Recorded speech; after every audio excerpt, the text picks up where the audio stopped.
Let me tell you what I'm not going to do tonight. I'm not going to try to convince you of anything. I'm not going to tell you what you should or shouldn't do. What we're going to do is to share with you the things that we have learned over the last 16 or 17 years involved in industrial wind developments. Okay? And these are not my opinions that I'm going to share with you tonight. Basically, we have a small team of people, all different areas of technical expertise. For example, one of our key members, he actually worked full-time for us for 3 years, his name is Thor Vandehei. Thor has his PhD from University of California, San Diego, I believe. He was available to us for 3 years while his wife was working on her PhD thesis. So he was our go-to technical guy. And he would review everything that we had come up with, all the materials, and he would interpret them, explain them, and rewrite them. So with people like that, we had engineers, mechanical engineers, sound engineers, all kinds of folks. So this is not just an opinion, it's verified information based upon peer-reviewed papers and studies. Okay? So as the slide indicates, we've been doing this for 14 or 15 years. And when Ecogen, that was a small LLC out of the Buffalo area. It was 2 people. One guy was a developer, he had a few $1 million. And they came in and began to sign up landowners in the town. We also worked without anybody knowing with the town supervisor and got 400 acres of his land signed up.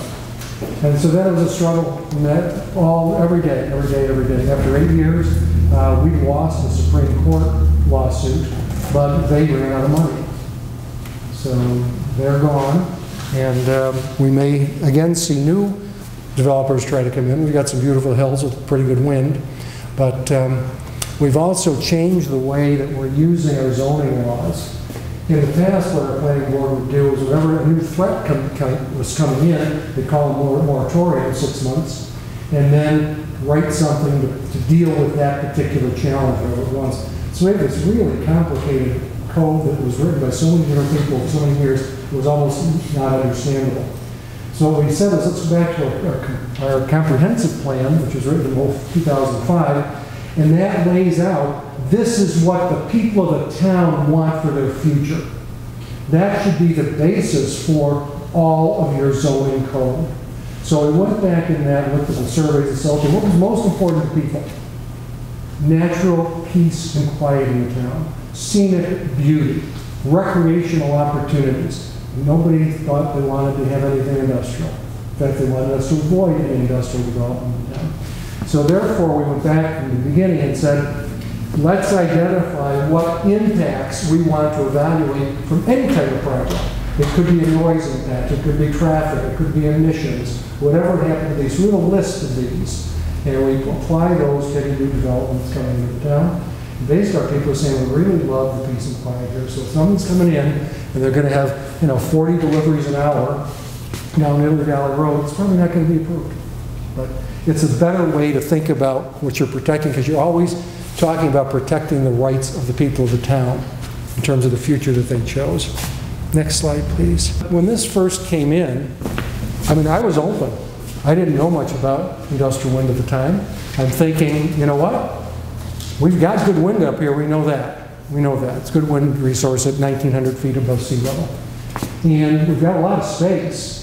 We used to have a lot of farms in our town. At that time, we got like 4% of our land is in agriculture. Now it's growing. But at that time, there were lots of places to put turbines. And so we said, yeah, because people were telling us we might be able to get, abandon some old coal plants. We had them over in Seneca Lake that we'd probably get rid of.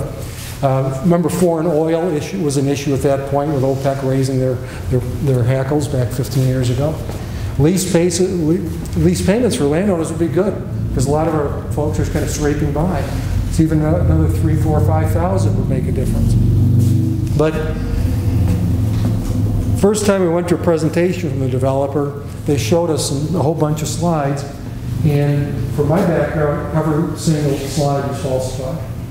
They showed, for example, a slide that was a graph, and it showed the relationship between elevation and wind speed. And it basically said that wind speed continues to increase as elevation increases, with virtually no end to that. How do planes fly now? If that's true, you're at 35,000 feet, you must be battling a headwind that's 4,000 miles an hour. So, nonsense. They showed us a picture outside of Paris. I was working out of Paris at that time. They showed a nuclear plant with a coal plant next to it. There aren't any coal plants in France. They're 100% nuclear. So again, they're lying almost because they can, often without even a reason.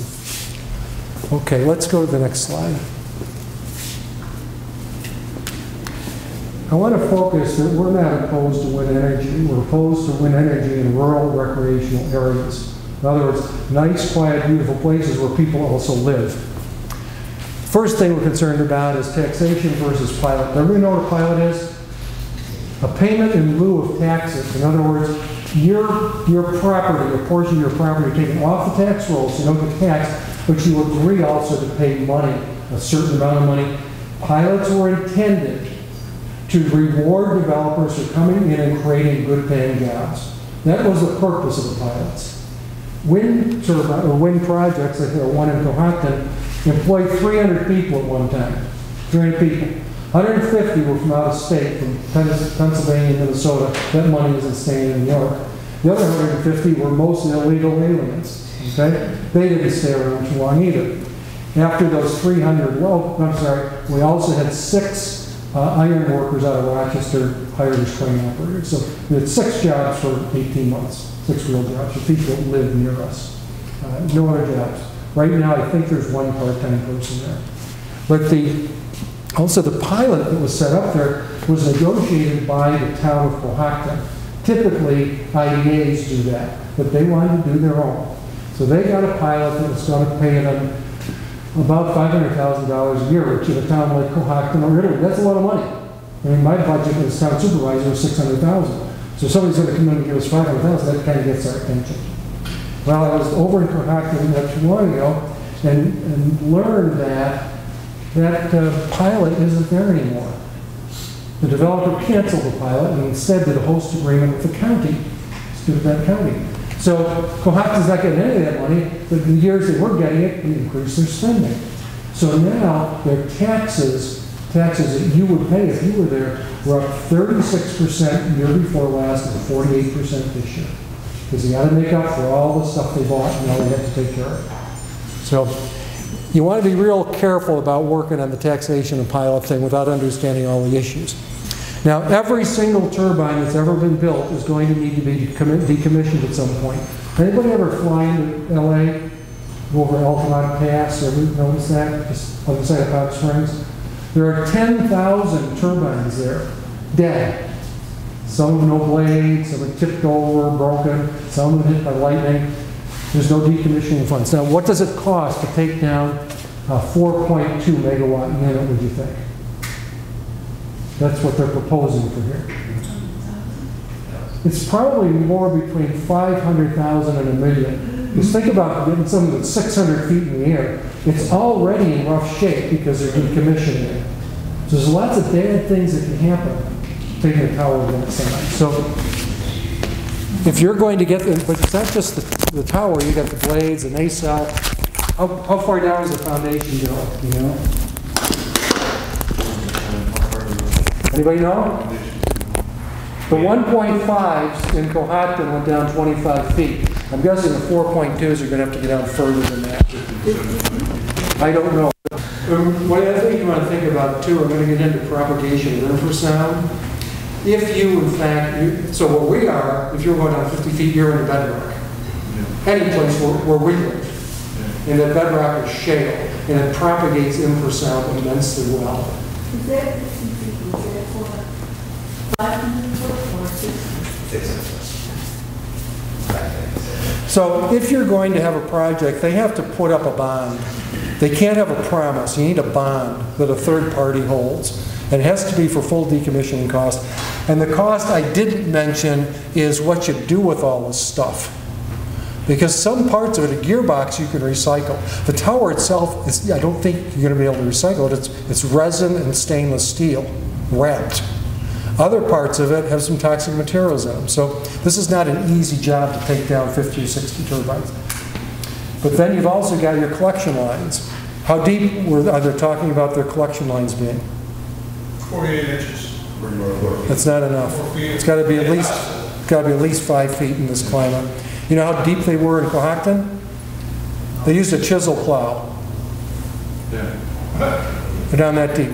I saw it. I took pictures of it. So, but you got to rip all that stuff out of there. So figure $500,000 to $1 million. On the decommissioning cost, isn't that where they need to get their bonds to cover that? Well, they don't have to do anything because they walk away. No, but I'm saying like the town board. The town board should, They need to put this. they need to establish, paid for by the developer, decommissioning fund. Right. But remember, you can't sue the developer. Well, you can, but there's nobody there. There's nobody home. It's an LLC, single purpose corporation. It never has assets. Never, if when let's say a check goes to the LLC, somebody 2 stories up from there takes care of that check and puts it into the corporate account, never goes through the local account. There are no local accounts. They're LLCs, there's nothing there. If those collection lines, what's the reasoning, if they're 5 feet deep or 4 feet deep, what's the reasoning that they have to be taken out of there? Because when I called about decommissioning at 60 feet, I was told that they would just take like 5 feet of concrete off the top and then just fill it in with the top of it. That's up to, that's up to the regulations, whatever your regulations are. I thought there must be Well, on the collection lines, there actually may be a salvage value there. They are concrete. There may be a salvage value. And I think, well, in Cohocton, they're really easy to get out. If they're at 5 feet, it's a little more stress, but it's still quite doable. And of course, the shift in land use. Tourists, by the way, do not like wind turbines. Ireland found that out a few years ago when they put 2 turbines out on the Ring of Kerry. And all of a sudden, people stopped going to the Ring of Kerry. They stayed over in the next county to the east. So they don't have any more than 2 turbines in Ireland. Germany had, the last time I looked, 18,000 turbines on land. Nearly all of them are in the southern part of the country, known as Bavaria and the Black Forest. And that's a big tourist area. Huge tourist money comes in there. It's dropped more than half because people don't want to go out and see these beautiful mountains out there covered with turbines. They're not going to pay to do that. I would guess that in the Finger Lakes we would lose a substantial amount of tourism money if turbines came in. People come to the Finger Lakes because of its natural beauty, not because of its industrial. Now, what about property values? What happens if you have a turbine near your property? What happens to the value of your property? How much? As much as 45%. We have some that are 80. Jim and Judy Hall's house, when they built it, was appraised by the bank at over $1 million. It's now appraised at $175,000. Why? Because you can't sleep in the house. Well, Jim can actually. He's a little different. He can sleep. Judy and Blair, their daughter, they can't sleep in the house most nights. So they travel a lot. They travel a lot. So, but at the same time, if the property values are going down, your tax rates are going to be going up. Because of course, the property values down means I file with my assessor and say, my place was worth $200,000, now it's worth $20,000, so I want my assessment changed, so tax rolls go down, so tax rates have to go up. It's what's happened at every turbine site we've seen. No, what we did was we changed our zoning so that any commercial industrial project gets the same scrutiny. We don't really talk about, okay, if it's a wind turbine, it's this or that. It's what is the impact on the views from a comprehensive plan. Everybody know what shadow flicker is? Yeah. Okay. I only experienced personally one time. I was going over to see Jim and Judy in Cohocton. I started down the road. All of a sudden, I did this. Because the shadow flicker was coming at me from the sun behind the turbine over here. And I calculated based on this, the flicker was coming at me at probably around 300 miles an hour. That's like scares the hell out of me. I mean, it's like, goodness. Now, I don't know if you get used to that. I don't know. But it certainly is an issue. We've talked about some issues that can be arguable already. But what's really most important to me is the impact that it has has on the people who live near a wind turbine project. And we have I got a list of a whole bunch of scientific studies from around the world that basically say if you're too close to the turbines, it's going to make you sick. Now, that's not everybody, because we're not all the same. Some people are less than others. But we have seen in home after home after home, people getting sick. People getting sick. Now, next slide, please. Coming to the Province of Ontario Department of Health, from people who are living near some new turbine projects just on the above the northern shore of Lake Erie in Ontario. And there was enough credibility to these complaints and, medical files and things like that, that people were being impacted in a negative fashion. Again, not everybody to the same extent. Let's say you got 3 turbines lined up in a row here. That's going to be a lot different than just 1 turbine over there. So what they said they wanted, they told, the Department of Health said to the American or Canadian Wind Energy Association, we want an expert literature study, and we're going to choose the experts. You're going to pay for it. So the health department picked, and I can't remember how many there were, a large number of researchers, and they didn't do any new research. They did just the study of the existing body of research.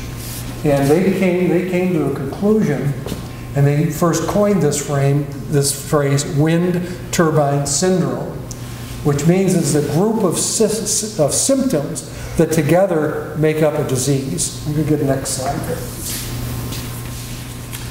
So here's 6 of the syndromes that were identified. That's 6 of them. I want you to think about putting your children to bed. Putting your children to bed at 8 or 9 in the evening. Ringing in the ears. How many things going to sleep? They're not. Now, is that true every night? No, because some nights things aren't operating, right? They don't operate every day. They don't operate every night. Now, let's go to the next slide, please. Here's some more. Racing heartbeat. It was really difficult for me to fall asleep if my heartbeat was up around 160. That would be tough. Irritability. That's not pleasant either. What about irritability with the kids? Concentration and memory is talked about in many, many, many papers that are dealing with sleep deprivation. And after a you're not very good at thinking anymore. Not very good at thinking. The internal pulsing and quivering, that my friend Steve Truth says every time I lay down in bed I can feel my internal organs vibrate. So if in fact somebody who weighs 180 pounds feels his organs vibrating, what do you think it's doing to little people? What do you think it's doing to the unborn babies out in your barn? Well, what's doing in a thoroughbred farm out in Indiana was killing them. Okay? Spontaneous abortions, genetic misfunctioning.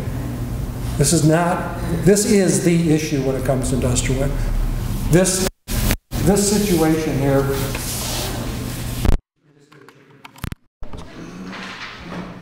Two friends of ours, named Judy and Hal, lived near the halls up on this hill where we have all the turbines.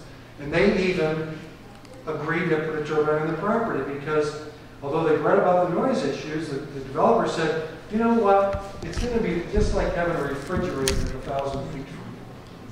He said, that's going to be like 1 or 2 decibels, or 0 decibels. You can't hear a refrigerator 1,000 feet. So Hal and Judy did that. It turns out that there were 2 other turbines being built by the same developer. So they had 3 turbines on their bedroom side of the house, all within 1,500 feet.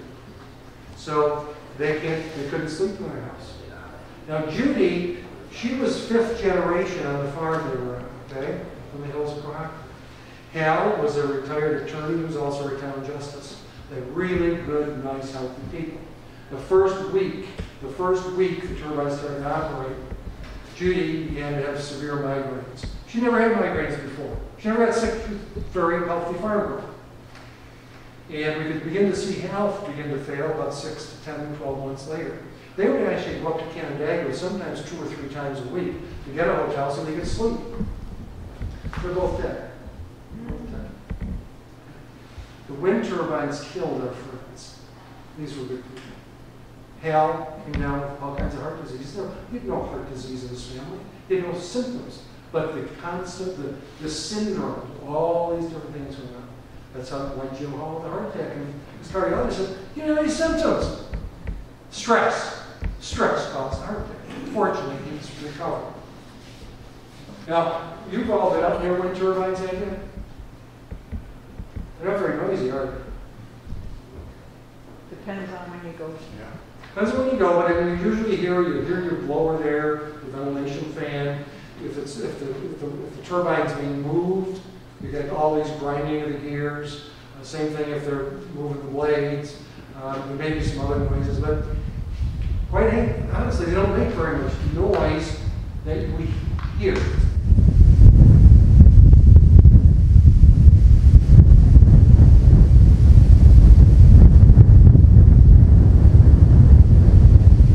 Audible noise is relatively minimal. Okay? It's probably not very much different than a lot of stuff you'd see on a working farm. Here on a working farm. Working farms don't make a lot of noise, you know? So the audible noise is relatively sporadic and variable. It's the infrasound that are sound waves that are below the audible frequencies we hear. Now, I'm sure that you may have some young people in your town who have big woofers and subwoofers in their cars. And I find that I feel it in here, and I can't hear it, but I feel the thump. It's actually, it's thumping me here. That's an infrasound, but nowhere near down to the frequency level of the infrasound from here. These infrasound have wavelengths of over 20 feet. So they carry a lot of energy. That's why they can vibrate your organs. Now, let's talk about where infrasound comes from. You've got a turbine blade that's, how big are the turbine blades of the 4.2s? You know? So you've got this massive blade, and the width of the blade is probably a third of the width of this room, maybe half of the width of this room on the big ones, the 4.2s. So that blade is coming down one at a time, and the wingtip of the blade, of the small blades, the 1.5s, they run at 184. That's their peak speed, miles an hour. The bigger ones, because they're longer, they have to be much more than that. So let's just say they're going at 250 miles an hour. So that huge piece of that blade as it comes across the tower's round steel. Now the ones for the 1.5s are 13 feet in diameter, the bigger ones are obviously bigger. So the blade coming down is pushing this air at well over 200 miles an hour. I think that blade is, how long is it? 160, 200 feet. So this massive blast of air hits the tower, the round tower, on one side of it. All that energy bounces off the infrasound that you're feeling at home. And if I'm the tower here, it's going out 180 degrees, because that's the circle of the tower. You only go off half the tower. If the blade comes out here, it can't go off the back of the tower. So, but the issue we have is it's not just one tower. And when the smaller ones are operating, that thump is going to be every 3 seconds when it's operating at capacity. The bigger ones are going to be more frequently, and probably it's going to be on a logarithmic scale in terms of the amount of increase. So rather than being like double, it's going to be much more. Infrasound is responsible, as we understand it, for all the health and quality of life issues. And there is nothing you can do about it other than move. You can't block it out. I was over at Hal and Judy's a few years ago with the director of the Genesee Finger Lakes Regional Planning Council. They wanted to learn a little bit more about this. And they have a beautiful house. We're sitting in their living room, and there was a glass shelf over here, and there was a hourglass shelf. And it vibrated and fell off. And I said, Hal, what's going on? He said, well, it's not, my turbine isn't moving. I said, I did the research. It's the turbine that's the furthest away. That's the one that's in the bedrock. So it propagates through the bedrock into my basement. My whole house shakes. This is not something you want to have near you. Next slide, please, Ryan. We talked about the mechanism, atmospheric bedrock. The body mass makes a huge difference. The bigger the body mass, the more you're going to be able to absorb that without, serious problems. But obviously, adults like Hal and Jim, they're pretty big people. they got heart problems, heart rate problems because of the infrasound. When you think about infants, when you think about unborn children, elderly, I'm an elder spokesman these days, I'm an ombudsman with the Office for the Aging, volunteer, and many elderly do have compromised immune systems. So they're going to be much more susceptible to illness issues as a result of this syndrome, turbine syndrome. And I did mention also we do a whole lot of references on issues with regard to livestock, a lot of issues. The spontaneous abortions, genetic issues with horses and calves and things like that. So I would never allow any of my children or grandchildren to get anywhere near one of these projects. Never. I have 8 grandchildren, and I would never let them anywhere near these projects. And to think of living near one of these, it's all you have to do is do your own research. You find story after story after story of abandoned houses because the one thing you can do to protect yourselves is to have reasonable setbacks. So the proposal from the developers in Cohocton and up on the St. Lawrence and Clayton, and there were 3 towns in the St. Lawrence, they wanted 800 feet from property lines. Okay? Some people say residences, I would go property lines. Prattsburg, Italy, they wanted 1,000 feet from property lines.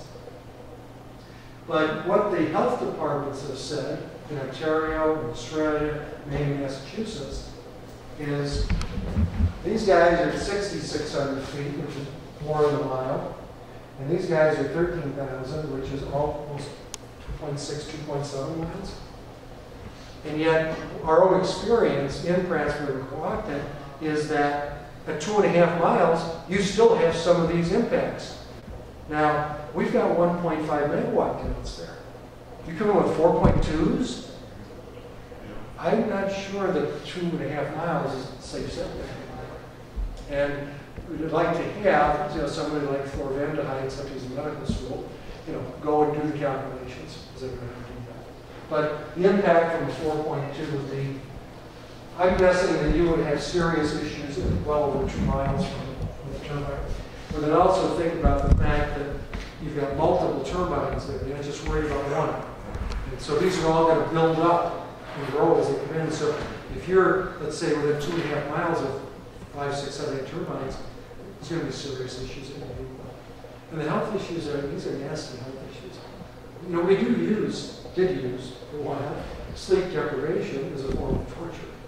To make really bad people talk. And it works. But it's not something that we want to have in our bedrooms. Next, please. The developers will never accept safe setbacks because it's less money for them. They're going to go someplace else where they can keep their profits up. The other thing is, one of the laws here is a setback from a current residence. We just had that in our last planning board meeting. Didn't somebody say here at the planning board meeting, what if we have farther setbacks and then said, well, it won't make the project profitable? Right. Sean took it, or not Sean. I said something about it. Yeah. But when you're doing setbacks, you don't want to do it from residences. Okay? No, you want to do it from Property. You want to do property lines because you can't take away my right to build a guest house on the other side of the property. We mentioned that too, and they keep saying, what was it? They said that But again, they aren't going to take our interest. remember Ontario came out, I think they're going to be revising theirs, but they said at a start it's going to be 1.5 miles. That's what it's going to be. They didn't grandfather, or they did grandfather the ones who already developed it. I'll get into some of the energy aspects in a few minutes because there's no rational reason why we are considering, anybody's considering putting wind turbines in upstate New York. This doesn't make any sense. Andrew Cuomo, who is not a friend of mine, does have a plan for upstate New York that he worked out with the Public Service Commission. He came up with a clean energy standard as a lot of other states, particularly left-leaning states, were doing. And I think the most aggressive I saw was a 25%. They said by some year in the future, we should have 25% of our energy from renewable sources. Well, Andy said he wants to be the biggest guy on the block. So he said, we're going to do 50% from wind and solar by 2030. That's called the 50-30. From an engineering standpoint, you can't do it. It's a purely political thing to polish his green creds for his run for the White House. I spent time with this guy. He's different. He's different. So the PSC said, now remember, the reason for Article 10 was to allow us to site power plants near demand. Okay, we export electricity from here, so you should never site a power plant here, right? And somebody told me we still got capacity in falls. So the intent here was we're going to get away from all the NIMBYs and Hudson Valley and Union Point and Tappan Zee Bridge. Get rid of all those NIMBYs down there. And we're going to build power plants where the demand is. It's in New York City. It's in Long Island. It's not here. We export electricity from here. So the PSC came out, and I got this documentation, I think, with it. They came out with a plan that said, okay, of the 50% that has to come from wind and solar, we'll put 20% of that into solar downstate. But all the rest is going to be in upstate. All the wind turbines. Now, I did a calculation of 3 megawatts. You got to remember, they talk about, they'll say something like, oh, this project has 100 megawatt capacity, and therefore it can power 42,000 homes. I made up those numbers, by the way. But a huge number of homes. That's if they are operating at capacity 24 hours a day. Now, here, I'm guessing you're under where we are. We would be at 15% at 1,800 feet above sea level. Okay? And some of our hills are 2,200 feet above sea level. So you're probably going to be in the 9, 10, and 11, which means you're talking about 50,000 turbines. I mean, this is simple, it's insanity. It's so much. Now, only in Albany did that happen. As a minimum, we stop all renewable development in the state. We don't need the energy. We don't want our lands destroyed. We don't want our property values. We don't want our kids getting sick. Okay? So that's not negotiable. No more renewables in upstate New York. The generation has to be on the lower Hudson or Long Island. We have no transmission capacity. Every kilowatt of electricity that is generated here is grounded. There's no place to put it. We have no capacity, either in distribution, collection, or transmission. Now, the really, really good news, probably the most good news that I've got for you tonight, is a 12 or 14-page interview that was in a regional magazine a few years ago. The magazine is Commonwealth. It kind of serves Commonwealth of Massachusetts. And this is an interview with the guy who runs the fusion and laser and plasma science laboratories at MIT. So he's probably like one of the 4 or 5 smartest physicists in the whole world. He's really smart. And he goes down through in the first half of this article and lays out all the breakthroughs that they've achieved over the last 12 to 14 years. They have a tokamak, which is like a reactor that's operating at temperatures of 100 million degrees. That's a lot. That's really hot. But you need those kinds of temperatures in order to make fusion work. Does everybody know what fusion is? You know what fission is? Fission is the atomic bomb that used uranium. Well, then we built a fusion bomb and set that off in 52. And fusion is a technology that is the sun. The sun is a gigantic fusion reactor. Uses the same fuel, hydrogen, that we would use here. Okay? Fusion creates a tremendous amount of energy in a very small space. The This guy says the fuel cost, if they did it for Cambridge, for example, the city they live in, so the fuel cost per resident would be 22 cents a year. That's what it costs. And it would probably be distributed in smaller reactors. There is no radioactivity in fusion. All of your byproducts are safe to dispose of. And what happens in fusion is the cost of electricity drops. So if there's anything else you wanted, it's a fossil fuel today, you don't need to keep digging up fossil fuels. Just make them. Electricity's cheap. I used to be a chemist. You make anything cheaply with electricity. Is that crystal energy I'm reading about now that everybody wants to invest money in? Is that a fusion power? No. It's probably a total scam. Fusion is limited by the amount of investment we use and also by how good a job we do in the planning process. Right now, MIT's doing their thing, UR's doing their thing, RPI's doing their thing, the French are doing their thing, the Japanese are doing their thing. If there's one thing that we need out of Washington, it's to take a lead. So we are going to go for this. Because this guy here says, I'm going to have a reactor online in 12 or 13 years. Online in 12 or 13 years. And it's going to be the size that would take care of my whole county, Gates, plus probably Schuyler, probably half of Ontario. And they're very small reactors. They will also eventually be used in place of all the other fission reactors aboard ships. Because those are all fission reactors in your subs and your cruisers and your aircraft.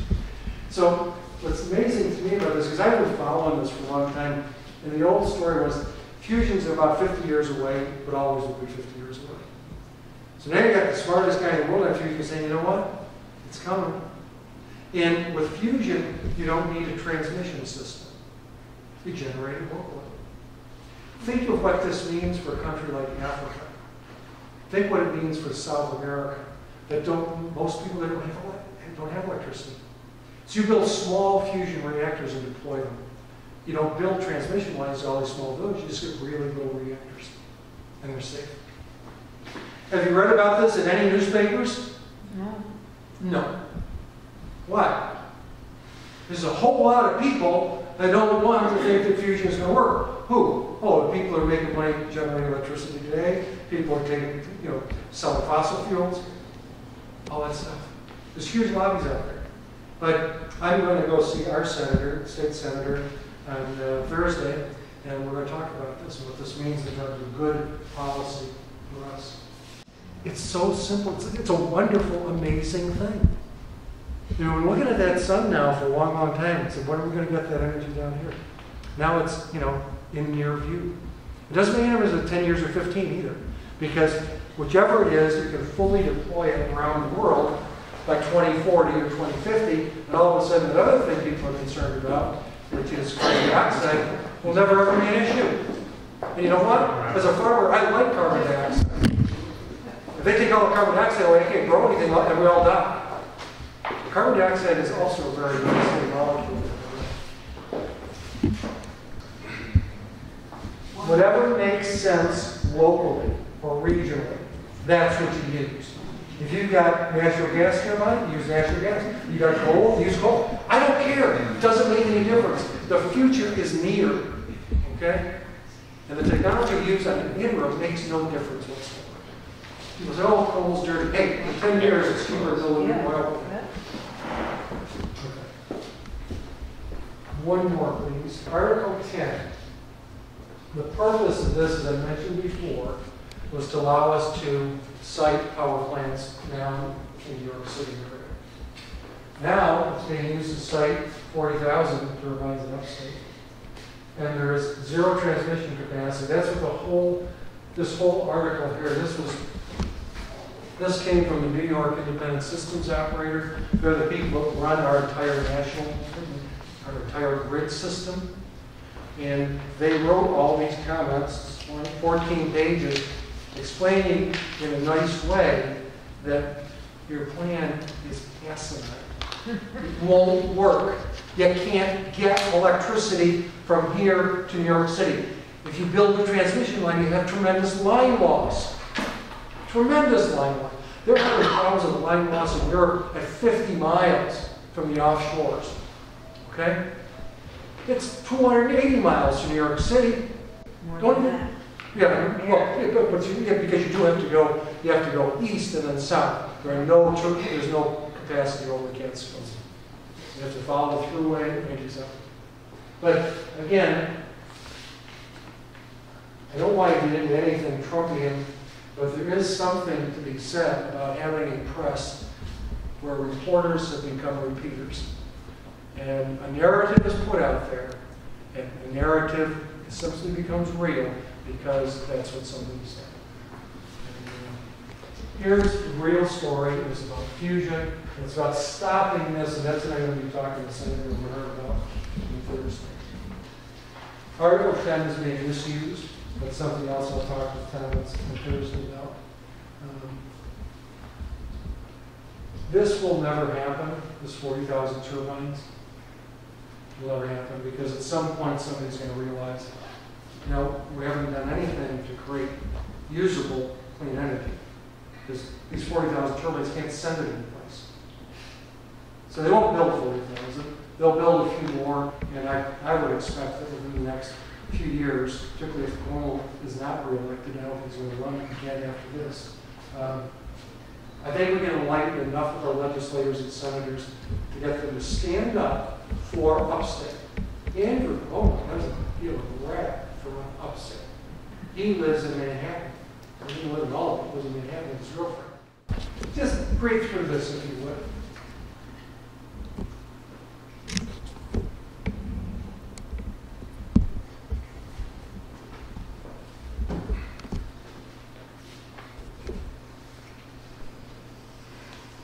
Do you agree that that should be your right?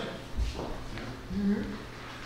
Because if we don't, it's not enough just to understand what the board decided. We need to hear how they came to that conclusion. What did they consider? What didn't they consider? Who led the discussion? Okay.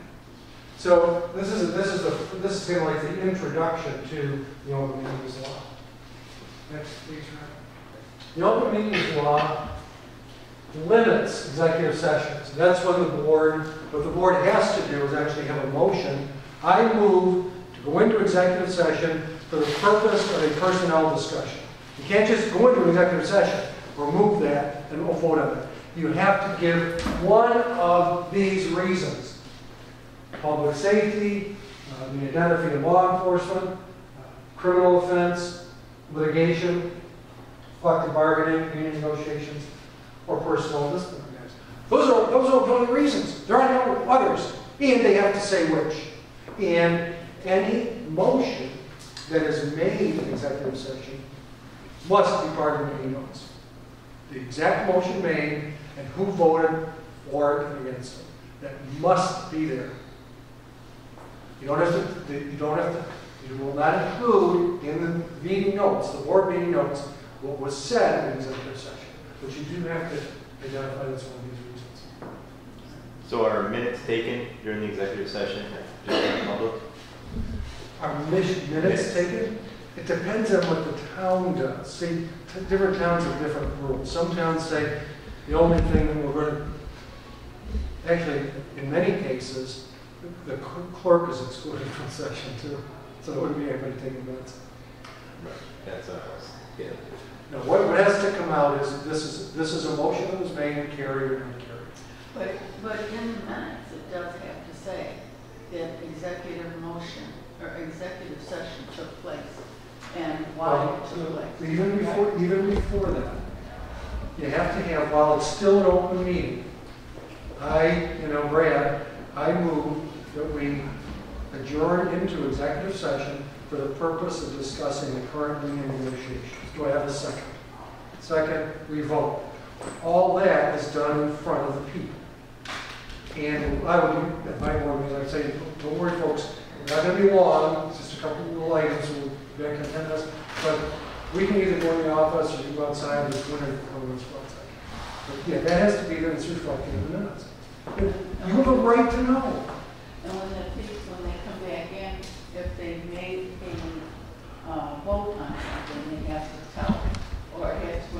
Has to go into the minutes. It has to be in the minutes, what they voted on and who voted for.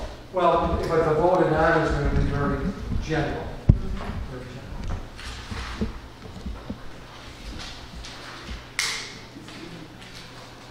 general. Okay, let's move on to something even more fun than open meeting law. That's conflicts of interest. Now, I don't really want to talk about this town as a subject, but these are 3 definitions of conflict of interest. So just go through those and see if you have any questions.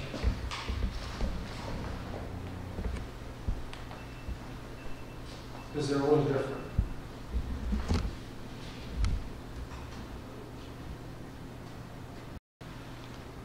So if we have a number of people on the board that are being paid right now, or we're carrying permits, petitions for people to get on another to put water in water districts, that would be considered a conflict. I don't know about the water districts piece, but certainly if somebody has a lease on, from the wind turbine company, they cannot be involved in deliberations on anything to do with the wind company. Because they have a vested interest in it going through. And that's deliberations. They cannot participate in deliberations. I think your attorney here is at the beginning. He's wrong. Back to the first slide, you have the right to know how they came to a decision. That's our right as citizens. So, no. You've gotten very bad advice from the attorneys, probably a little bit conflicted himself. Now I want to talk about a few actual conflicts of interest that we saw in a few other towns. Next slide, please. In the towns, I'm not going to say which was in which town, but this was Cohocton, Howard, Prattsburg, and Italy. 1 week, planning board members, none of them ever had a new car before, and new cars. That's pretty nice. That's pretty nice. We had standard agreements for some board members, or for others, we had enhanced agreements. So maybe this was the 3,000 per turbine up here per year. This one may have been like the 40,000, 50,000 per turbine a year. Special agreements. And of course, they can't show you any of these. Property buyouts to zoning commission members. That was actually in my town. That was in Italy.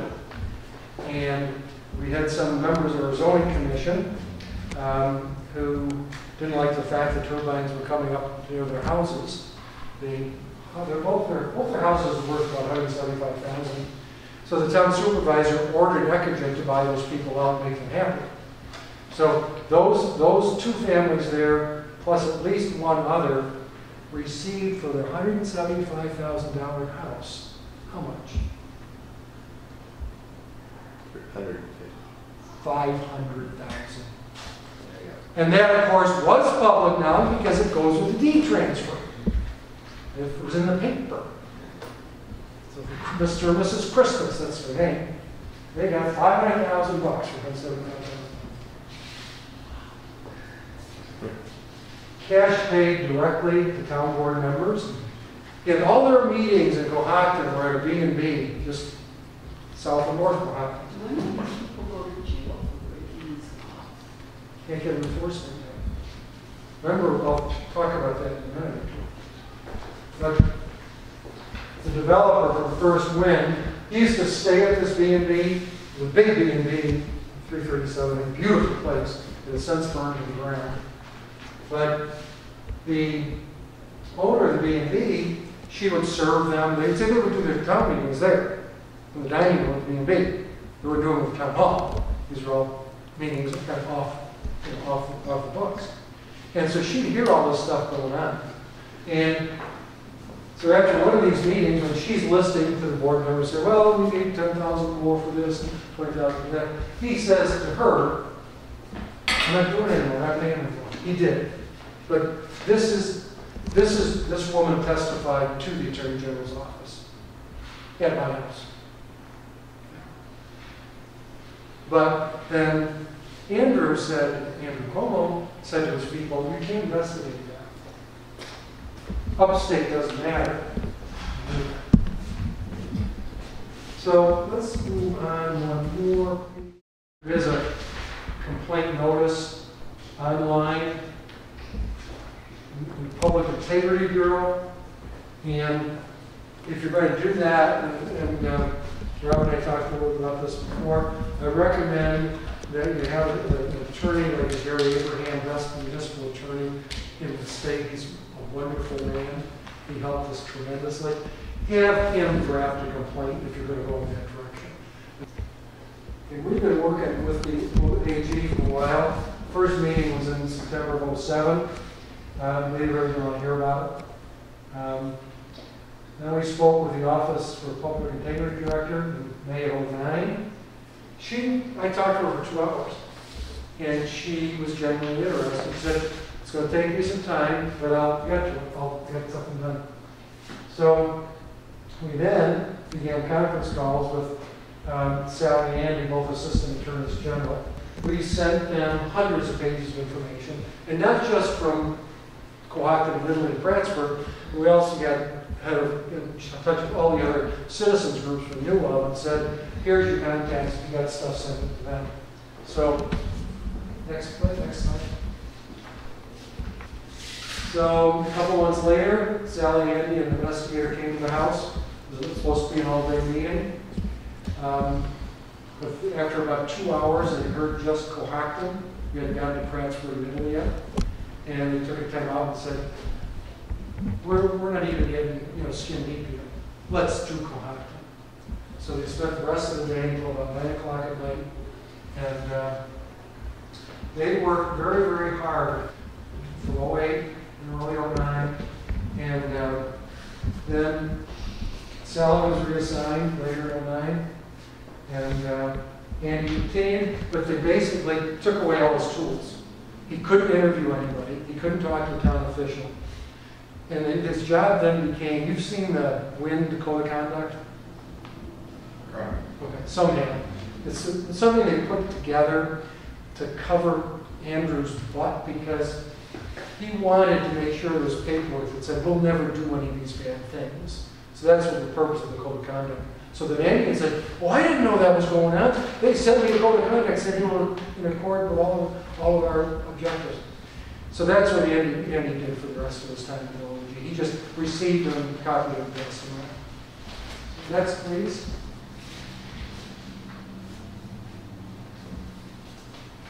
No interviews, reviewing, he quit. He really was too trouble. He's now a life coach. He's a wonderful man doing great things. He's very happy with our job.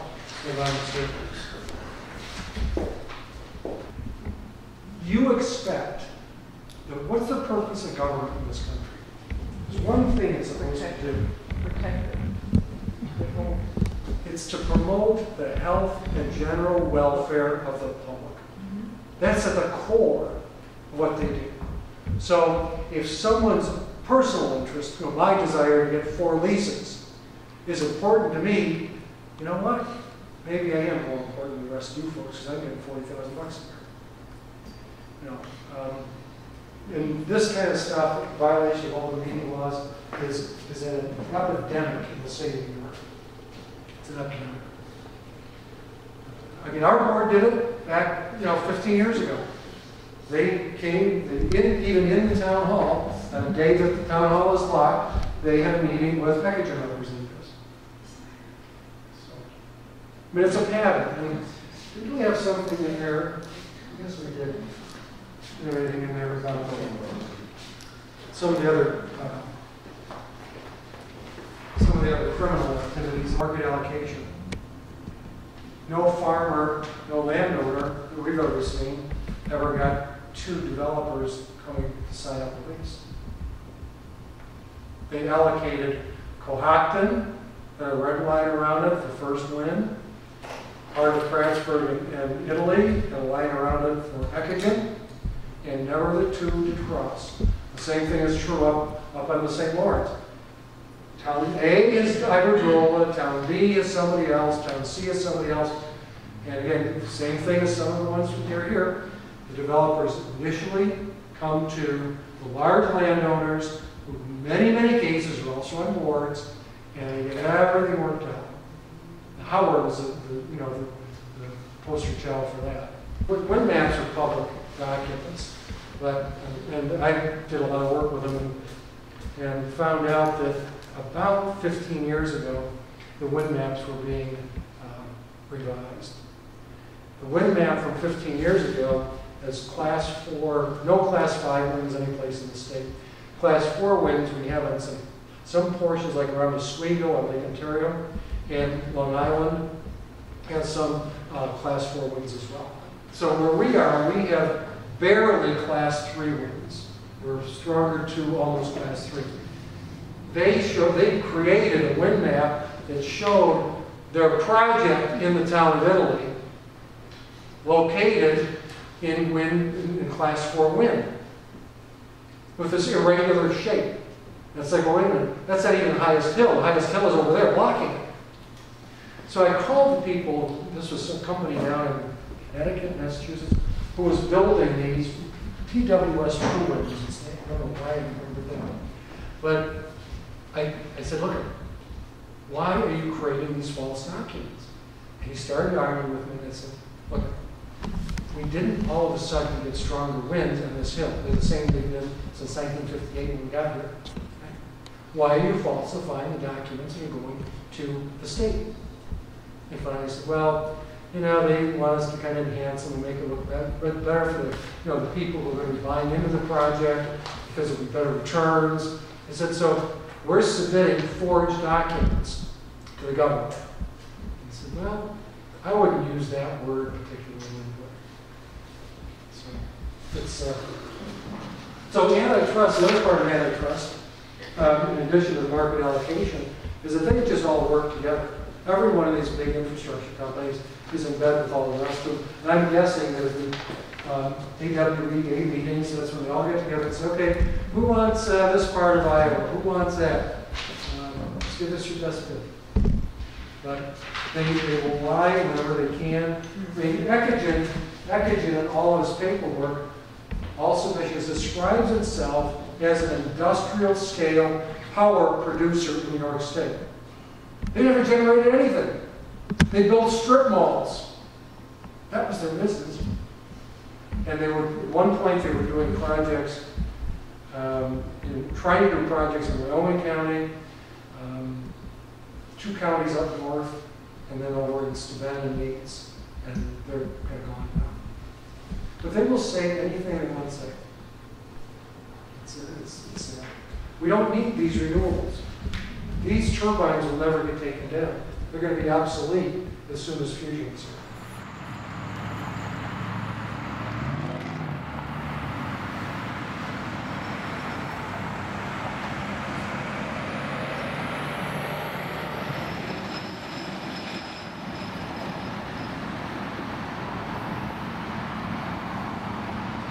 We don't need these renewables.